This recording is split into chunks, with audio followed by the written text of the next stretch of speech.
Welcome to The Lineman Life, a podcast for power professionals. Here's your host, David Spooner. Hello, everyone, and welcome back to another episode of The Lineman Life, a podcast about you, the power professionals that keep the lights on. This is episode number 5, and I'm your host, David Spooner. That's right, my friends. Whether you are a brand new apprentice just starting out in this profession or a seasoned lineman, there's always something you can do to take your craft to the next level. Whether that is working safer or listening to other lineman experiences, we all want to improve our performance. Today we're going to talk about one of the most important lineman traditions.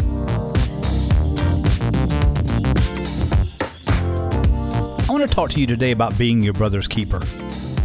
When you hear the saying, you are your brother's keeper, or being your brother's keeper, what do you think about?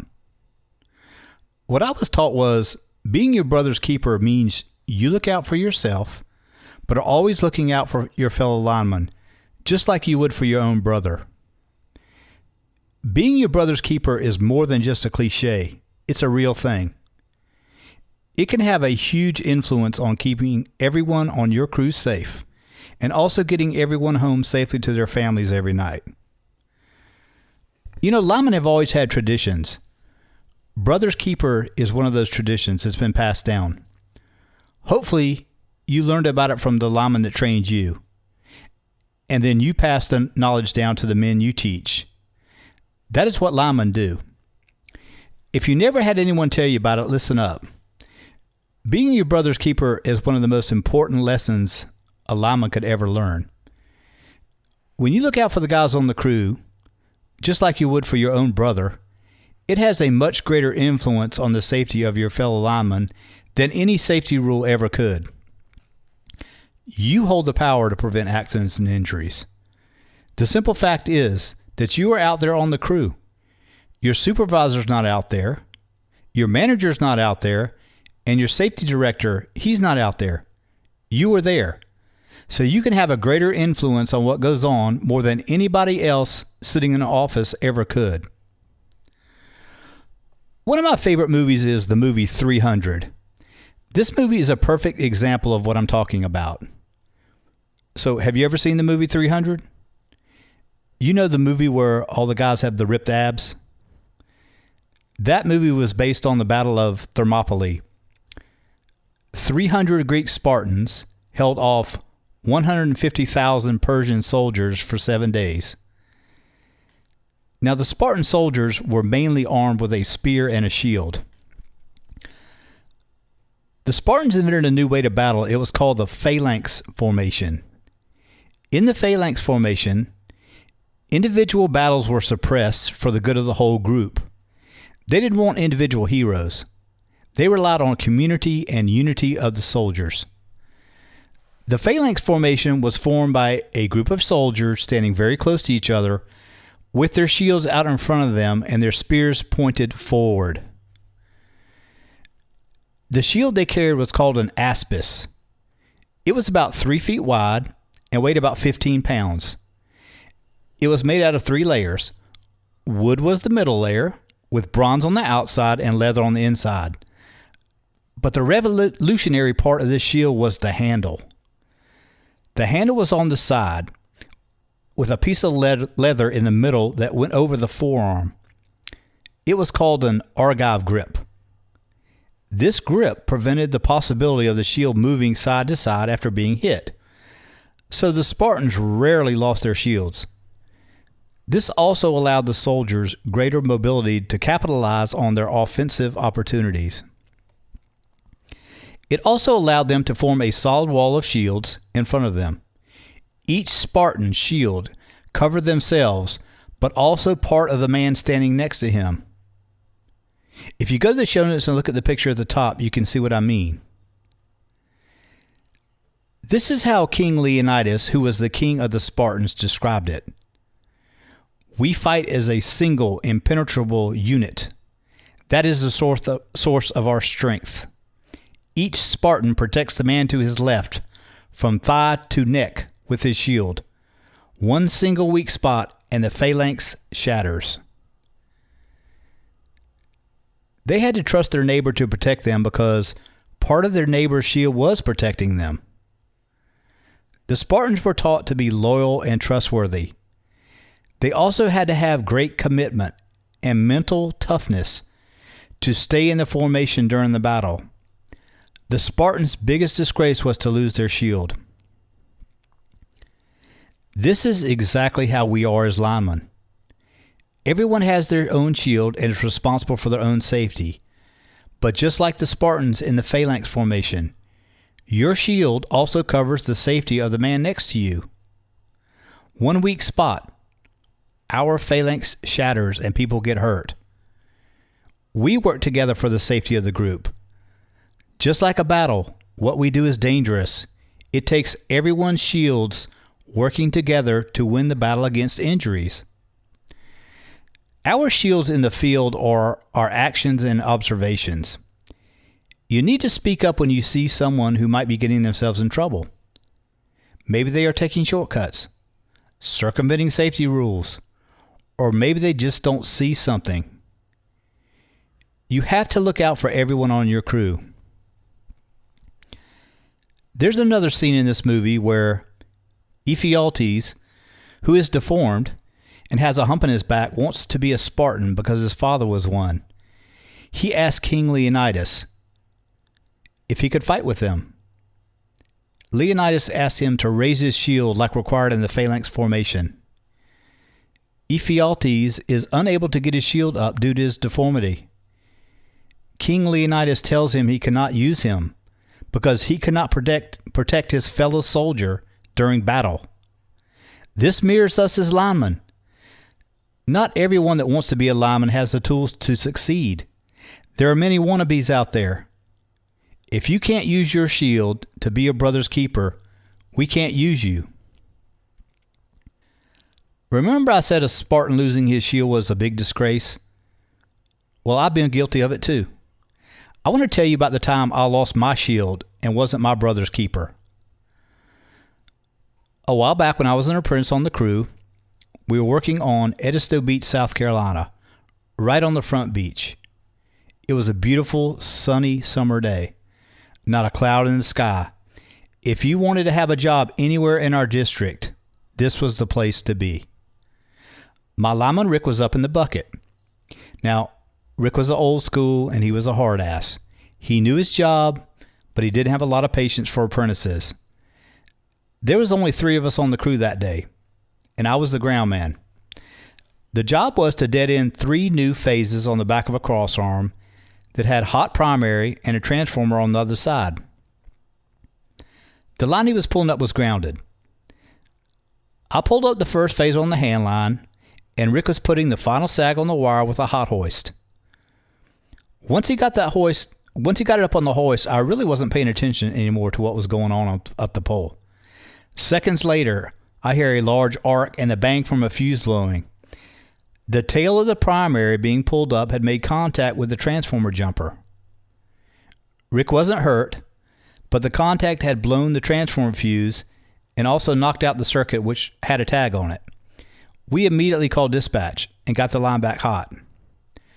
Well, Rick was all in my shit. Why didn't you tell me it was so close? Why weren't you paying attention? What? I was thinking, what an ass. You were the one that screwed up, not me. But now that I think about it, I lost my shield. I wasn't my brother's keeper. I could have stopped this incident from happening if I had been paying attention. Ultimately, it was Rick's fault. But I could have done more. But David, I'm just an apprentice. They won't listen to me. I know it's hard to call each other out when you're on the crew. You might be just an apprentice, and you're going to have to put yourself out there if you're going to point out something to a more senior guy. I'm not saying be a smart ass. Ask some questions if you think someone might be getting themselves in trouble. It's got to be done from a genuine concern, not a gotcha perspective. My lineman's been doing this for 10 years. He's going to blow up if I say something. Why does all this matter if you prevent somebody from getting hurt or damaging some equipment. It'd be worth it, wouldn't it? Just tell them, I am being your brother's keeper. That's all. I know you see things out there on the crew, people not following procedures, not following safety rules, getting into bad habits. Use your shield. Again, you have the biggest influence on preventing accidents. 100 times more than anybody that sits in an office. If somebody gets pissed off, so be it. It's not personal. It's about work. One day, they might thank you. I just read a story where a crew was setting a pole in front of a substation. They dug the hole. An apprentice was on the butt of the pole. When they went to lift the pole, it was top heavy. So when the pole got about halfway up, the apprentice lost control of the pole, and the pole contacted a 69 kV transmission line. The apprentice was killed.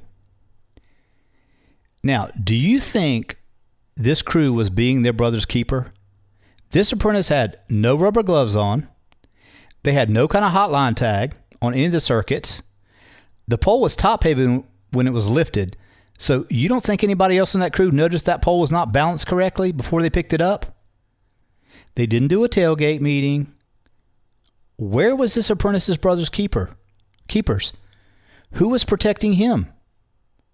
Maybe the apprentice was just too scared to say something. We got to get back to calling out somebody if it's wrong. Don't just stand there and let something happen.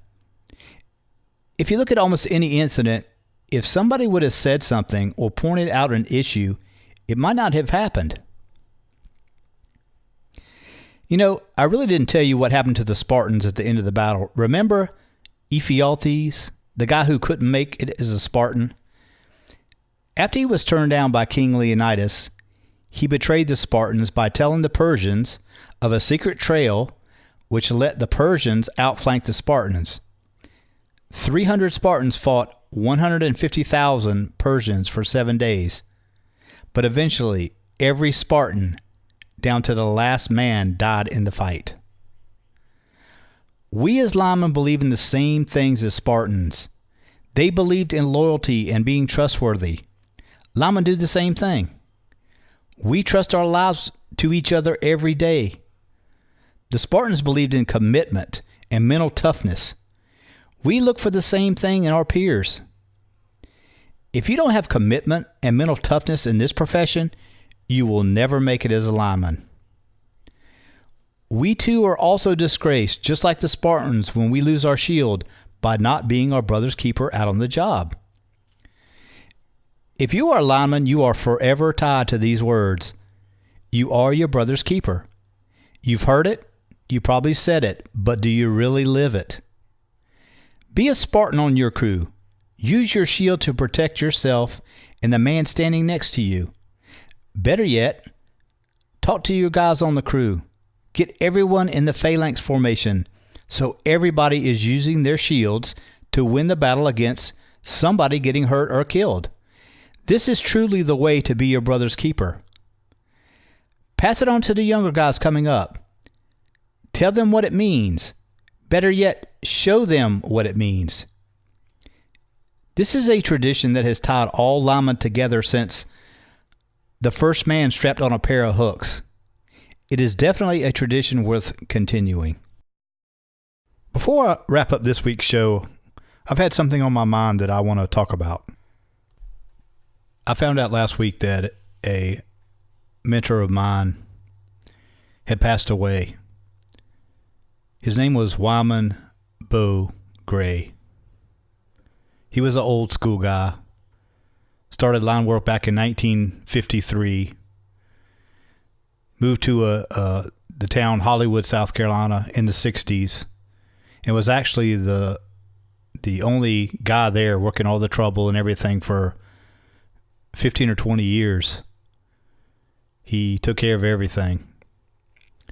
When I came along in 1979, a young stupid kid, he kind of took me under his wing, showed me a few things. His son, Benji, is actually now a lineman at the same exact base yard that his father started at back in the 60s. So I got a little note here that I saw that his son wrote to his father after he passed away. And this says a lot about Lineman. SCENG Hollywood. Gotta love it, Daddy. You are going on your last trouble call, but this time the lights will be on. And you just follow the light to the gates of heaven. God will meet you there, and I will meet you there on my last trouble call, whenever that may be. Love you, Dad. Wyman Gray, God bless you, and thank you.